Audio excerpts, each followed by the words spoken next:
when I was warned about MK, I honestly thought there's just no way that people will vote for Jacob Zuma. It's not possible. So I ignored that.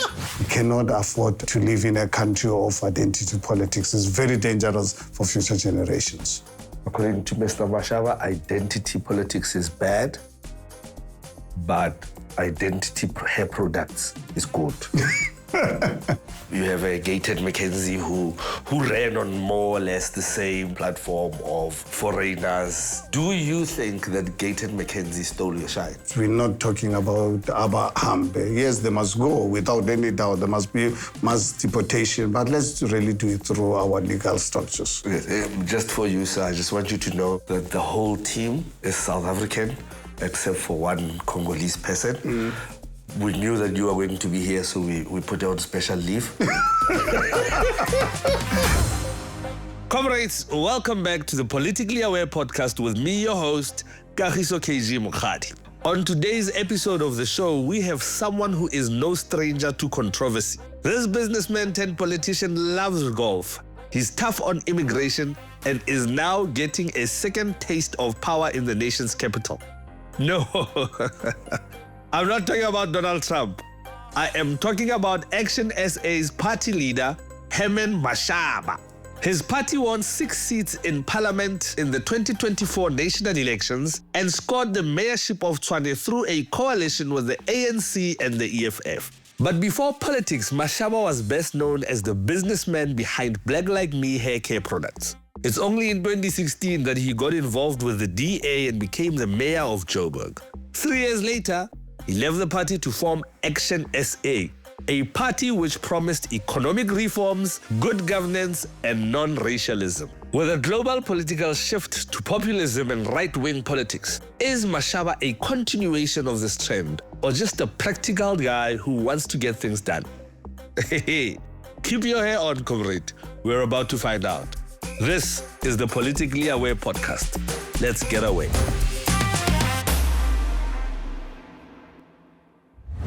Today, we are joined by the capitalist crusader himself, a self-proclaimed cheeky black. We're going to have to talk about it. Cheeky black, not the Mashaba, cheeky black. The leader of ActionSA, Mr. Herman Mashaba. Sir, how are you? Fine, how are you? Thank you very much. You start with something that I grew up, Do you know what a cheeky black is? No, I was going to ask you, like, what a cheeky... a cheeky black sounds like some anti-apartheid guy who... No. Yeah. Well, to some extent, but basically what it means during the dark days of our country's history, as a black person who refuses to comply with apartheid laws and not respect the white people, they'll call you a cheeky black. So I grew up being one of the cheeky blacks. And you were not taking it? No, and I'll never take it. I believe young people are calling it these days uppity African. One of Tyler, you know Tyler? Yeah, Tyler Perry. No, not Tyler Perry. Tyler, the musician, the South African musician who's in the States, was called an uppity African by people on social media. It sounds like the same thing. It's just that the worlds are different. You're the world of apartheid. She's in a different world. But that's what I'm present to when you say that. Anyway, sir, welcome. No, thank you so much. Yeah, with such a humorous... but real introduction. Now, Nade Mashaba, you went from being a hair care millionaire, Mr. Black Like Me, now you're a politician. Sir, what happened? Is politics that hard? What? Look at you, sir. God, I was still a young man. I was once upon a time a young man.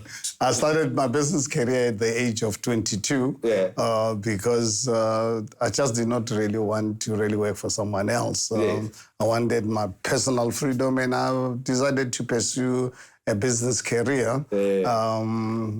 ducking and diving from the police, because every morning when I left home, the chances of being arrested were very high, not just high, very high. Because during those days, we had to carry our reference book 24 hours a day. But it was not just having it in your possession. It was a question whether you are allowed to be in that particular area, because our movements were completely restricted. But now, being a commission sales rep, I wasn't employed by any white person. I was selling goods and services that people really wanted. So basically, chances of being arrested on a daily basis were very high. Every morning when I left home, you're not sure whether you're going to come back. But fortunate enough, I became a master of ducking and diving. That's why you see me with a suit and a tie. Yeah, people don't know that you came here looking snazzy. I gotta tell you, Mr. Mashaba came here looking like after he leaves this interview, he's going on a date. This looks like a radio DJ on Sunday afternoon. You look like you're co-presenting on Metro FM with Romeo Kumar. You know, self-confidence is very important. And that's the reason why South Africa, we suffer, more especially with our youth, because this government, through our education system, has failed to instill a sense of pride in our youth. You know, and fortunate enough, losing my father at the age of 2, my grandfather played a very, very important role. He really instilled in me a sense of pride, really real pride and self-independence, hard work. And I live by those principles and those values. So decisions I take are not based on whether someone is going to insult me. Like right now in politics, I mean, I'm in a jungle every day. People are looking for excuses to hate me and insult me. But they don't realize those attacks actually make me more stronger, because honestly, because I so strongly believe in the project I've undertaken. So strongly. So if anyone attacks me, then I know I'm on the right course. Yeah, but your project is doing well, sir. I mean, this is the first time you compete nationally in the elections. Yes, but I would have wanted more, man. I thought I will get 15, 20 members of parliament. But I think I made a mistake. Like I always make mistakes in life. Remember, ActionSA was launched August 2020, right in the middle of COVID. Right in the middle of COVID. Right in the middle, so we could not go out and campaign openly. And we contested a year later. The local government. And we did exceptionally well. And why we did exceptionally well that time? Strategically, I decided to contest only 6 municipalities. And we ended up with 3, and look at how we performed. I mean, the city of Johannesburg, are you aware we are the 3rd biggest political party in the city of Johannesburg? Wow. Congratulations. But then what I did, I allowed myself to listen to a team to contest all 9 provinces in a matter of 2 years. I did not obviously understand the political dynamics. People have got personal agendas. And also, I think I blame myself as well. When I was warned about MK, I honestly thought there's just no way that people will vote for Jacob Zuma. It's not possible. So I ignored that. I did not realize... Did you also get caught off guard? No, honestly, I rubbed it off. Every time people just said, there's a political party called MK coming, I said, no ways, South Africans are normal. There's no way they can vote for Jacob Zuma. And also, I think the other mistake we made, our association with the DA really hurt us badly. They had multi-party charter with the DA. Hurt us very badly. And it hurt us twice, actually, double, in the sense that black voters said, we're not giving you your votes, we're going to give it to the DA. And then white voters said, as much as they were comfortable with us, they said, look, these 2 parties are in the same block. So let's vote for the DA as a bigger party. ActionSA will get the black vote. in the meantime, both constituencies went somewhere else. So now I've learned those dynamics. So now 2026, I've got to now to change my tactic, and I don't think I'm happy to share it with you right now. I will share it when we start practicing it. We're still refining it, but I'm just giving a sense of our positioning. All right, I get it. I get it completely, and thank you for it. Like I haven't heard any other politician say it like that on the issue of the MK. Like what do you think it was? I think people have really a heart full of ANC. They've really had enough of ANC, and they're scared, and black people in particular, they're scared of DA. But we would have said the MK and the ANC is more of the same. Yes, I think people are just really looking for an alternative. I mean, over 2 million people voting for Jacob Zuma, and that's why I'm saying is that I made a mistake by actually using my own emotions that I'll never vote for it. I mean, no one will vote for Jacob Zuma. I didn't realize this.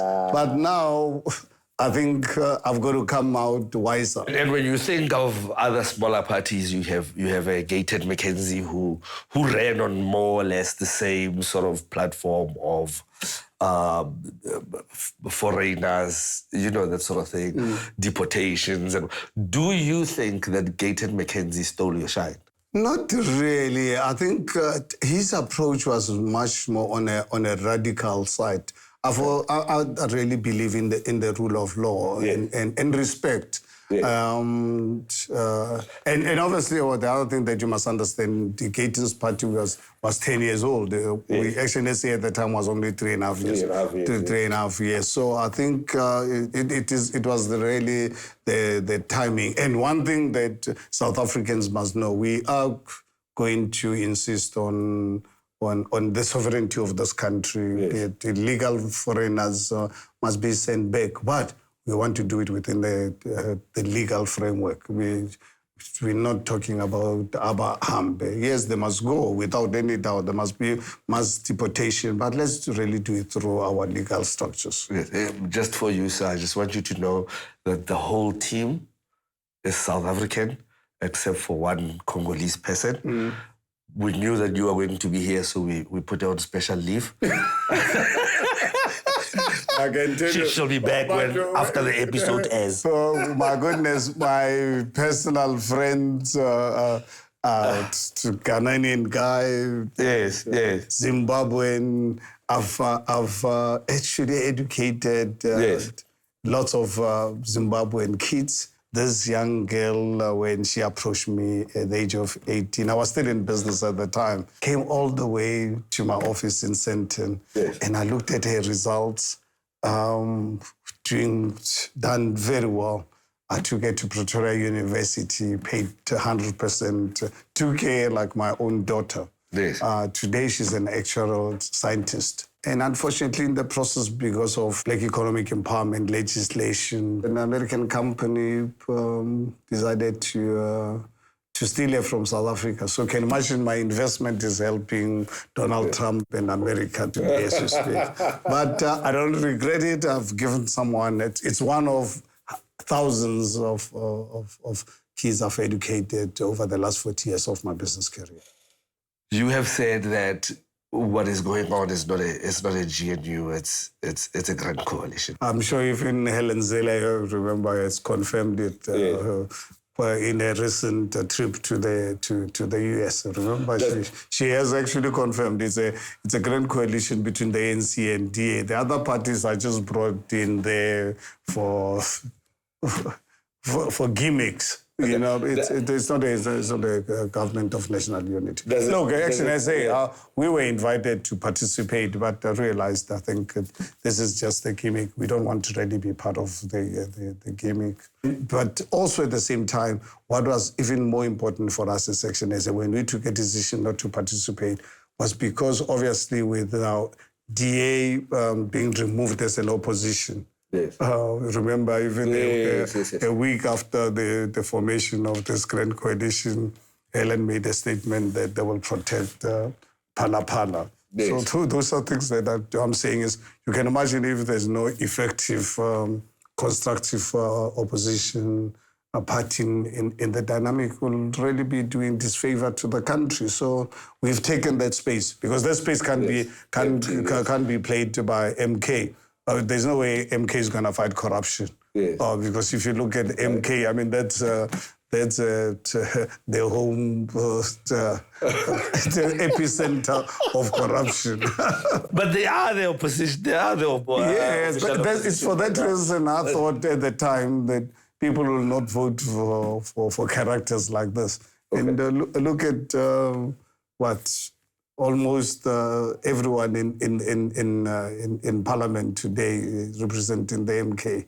I mean, they don't just have smaller issues. They've got big issues. Yes. How they happen to be in Parliament, it can only happen in South Africa, but we will correct it by ensuring that we wake our people up to understand their complicity in voting for politicians with questionable credentials. Now, when Helen Zille says it's a grand coalition and you find yourself agreeing with her, do you get mad with yourself for agreeing with the DA, or do you get mad with the ANC for having fumbled so bad that they make you agree with the DA? No, not really. I mean, remember when I entered politics to remove ANC from power.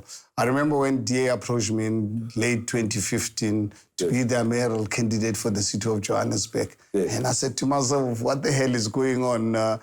What does a mayor do? To be honest with you, I had no idea what the mayor does. It's just that I was really very angry with the failure of the ANC, realizing that they were going to collapse our country. And then obviously come to fast forward to 2021 elections, where we did very well. ANC approached us to work with us. I said, I'll never work with them. Yeah. But look at what happened. I'm now working with them in Tshwane. You're working with ANC and the EFF? In the EFF, and I'm proud of that. What happened is that we put DA into government in Tshwane, Johannesburg, and Ekurhuleni after the 2021 local government elections. My goodness, to govern with the DA, it's the most difficult. I said this. Would you wait the multi-party charter with them? So surely one thing that I think we must accept as human beings, that life keeps changing. Yes. So obviously what drove us as ActionSA to work with the ANC in Tshwane was because Helen Zille, after failing to get ANC Gauteng to work with them in the Gauteng province, approached some of the ANC leadership with a proposal to convince Gauteng ANC to work with them, including working with them in the 3 metros and remove ActionSA from Tshwane. Unfortunately, Helen didn't really realize that I wasn't born yesterday. I don't have an official... You didn't realize you're a cheeky black. No, she... But now, do you know what it sounds like, Mr. She did not know, as much as I don't have formal intelligence structure. Yes. Because of my nature, people come and talk to me about this. And then I come to know about this. And anyone who then expected us to wait until Helen removes us from Tshwane, I said, no, let me hit first. That's something I'm trained. It's part of my DNA. Part of your DA. I like a Freudian slip. Part of my DNA. I don't wait and react. So I can make a mistake ignoring MK. There I did not really have the intelligence, but some of the things I get to know about them. So this particular one, if I had waited, I can tell you right now, in Tshwane, you'll be having ANC and DA governing Tshwane. Luckily, ANC approached me and I said, let's do the deal. Because, and the reason why I had to work with the ANC at the time, because without ActionSA, the DA bloc can't form government. Without ActionSA, ANC and EFF can't form government. So we then said, let's really work with this better devil and try them out. The only thing that the ANC must understand is that we must be committed to public service and stop this corruption nonsense. And they gave us that commitment, including allowing us to have the mayor. All right, fantastic. Congratulations. Quick one. When you look at, you've got ActionSA, green logo, you know, PA, green logo. What am I doing? Are they upside down? This is what I meant when I say they stole your shine. Now, you've got MK, green, with all these green sort of branded political parties. There isn't a green party in South Africa. Why is that, and what are your plans for the environment? Is this something important in ActionSA? Well, I think, discussions in the world the last, 20, 30 years has always been the focus on green energy, environmental issues and so forth. So green really, in marketing terms, and the right thing to do for that matter, it really provides people with a future that would really want, that we don't have to really destroy this current environment. Let's preserve it for future generations. That's why we chose the green color. But so you've got 6 people in parliament, and what we've been accustomed to in South Africa is that when a political party gets seats in parliament, even if they get 1 seat, that seat belongs to the leader of that party. Why aren't you in parliament? Why aren't you boxing in parliament? You've boxed in business. Why aren't you boxing in parliament? I remember a few days after the elections, we went out on a 3-day strat session at Senate and announced the news to them that, guys, I'm not going to parliament. I think with the outcome of these elections are of major concern to me, because if you look at how people voted this time, blacks voted for black parties, white voted for white parties, colored voted for colored parties. So I said to myself, oh my goodness, I got into politics. I entered politics so that all of us one day can be South Africans before we can be black or white. So I said, guys, go to parliament, go and do parliamentary work. I want to really focus on building structures for 2026, which is around the corner. I think we need to make a bigger impact and send a strong signal and message to South Africans that we need to be one South Africa. We cannot afford to live in a country of identity politics. It's very dangerous for future generations. According to Mr. Mashaba, identity politics is bad, but identity hair products is good. Black like me, good. Absolutely, and proud so, you know. Mr. Mashaba, the Million Guardian previously compared you to Donald Trump. He has just won the elections. What do you think of that? Well, the Americans have spoken. I think they've got, over 200 years of running a democratic system. And if we are Democrats, like here in South Africa, we accepted the outcomes of MK, the outcome of ANC losing power and accepting it great. So I think let's respect the Americans. The Americans have spoken. They're a very wealthy, educated nation, and they have the right to decide who our president should be. Are you cool with the comparison to Donald Trump? No, there's absolutely no comparison whatsoever. It's an unfair, as far as I'm concerned. Even the first time when he won and I was compared to him when I was the mayor of the city of Johannesburg, I think it's a unfair comparison. Back when you were the mayor of Johannesburg, Bloomberg wrote an article about when you were evicting foreigners. They said, Uguti, you were not prepared. You didn't have measure in place to take care of the people that you had evicted.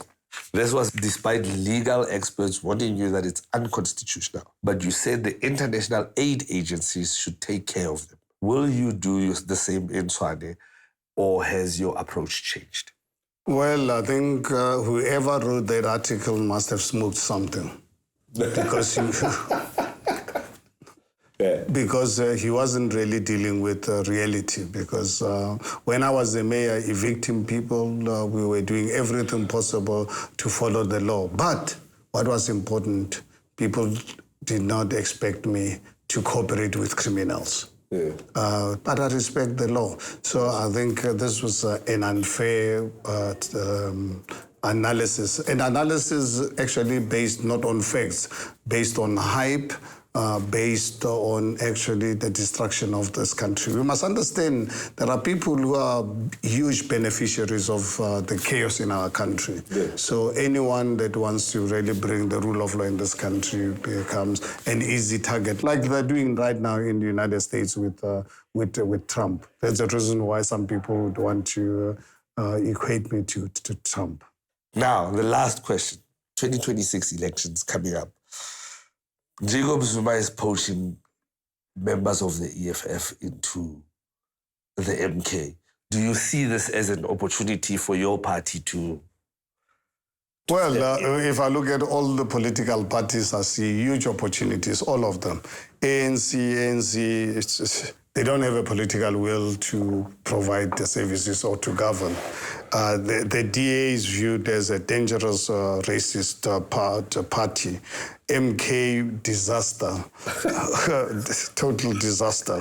And EFF, if you look at their policies, I mean, no one will subscribe to their policies. They want to open borders. Look at what we're sitting with. And Julius Malema says, no, we must open borders. Africa is for Africans. Only South Africa must be for Africans. And that's not going to happen because this country is not only sitting with illegal immigrants from Africa. We sit with Bangladeshis, Pakistanis. People leaving their families, their wives and kids to come to South Africa, to come and literally rape this country. And if anybody expects Herman Mashaba to keep quiet about it, if it means I must be the last man standing, that's what's going to happen. Sir, we gotta let you go. You're going to be late for another meeting. Thank you again for joining us. This was a fantastic interview. Our comrades. Well, that was a hair-raising interview. We appreciate Mr. Mashaba for taking the time to share his views with us. We'll let you form your own opinion. And if you disagree with him, you must be smoking something. Let us know what you think and who we should talk to next in the comments. Until next time, stay away.